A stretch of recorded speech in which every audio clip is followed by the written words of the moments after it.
there is that kind of level of like not really understanding the culture, at least in like otaku, in the otaku space, you know, thinking back to something like Arrow Manga Sensei, like why do we have a series dedicated towards sexualizing like a younger sister and like this like incestual relationship? So a lot of that comes back to like trying to cope with like humor and being like Japan kind of weird, but you know, where do you think is kind of the line of being like, okay, but this is how we could explain like why it's so weird? Like, do you think there are explanations for all of the kind of weirdness in the otaku medium, or do you think that like we need to kind of like, you know, at least put the research forth to try and figure that out?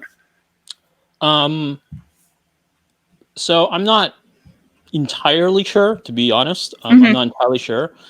But I do think at the very least, if you want to explain or if you want to like talk about like why something is or what something is doing, before you just say, well, it's just doing it because it's weird. Yeah.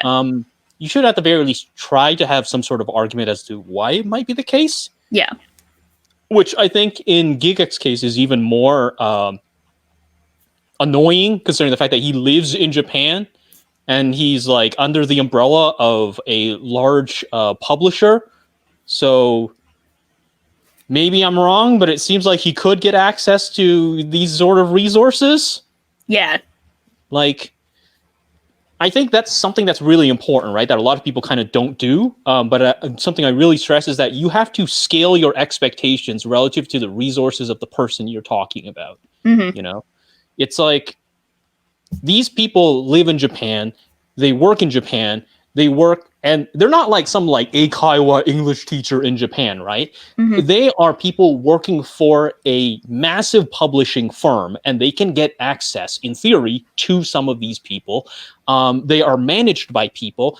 They live like deep in the heart of Tokyo. They can do this kind. I think they live in Tokyo. But like they can do these kinds of things. They can reach these kinds of people. They can get there.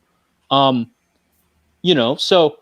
But like some guy with like, I don't know, 800 subs on YouTube saying, and the Arrow manga is kind of weird. I don't know what's going on, but Arrow manga is, you know, whatever. It's kind of weird, right? You have to scale the expectations relative to exactly what kind of resources they can get, you know?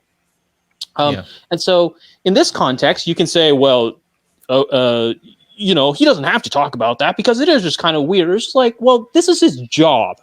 He lives and works in this industry and in this field for a living. And the thing is, he's got a lot of known people following him. Yeah. So they clearly value his opinion, including people who work in the anime industry. So they clearly value his opinion to at least follow him on Twitter and be all like, yeah, you know, he's tweeting about, I don't know, Devil is a Part-Timer season 2 or something. I don't know. Like, so in this sense, there is some kind of sway, you know?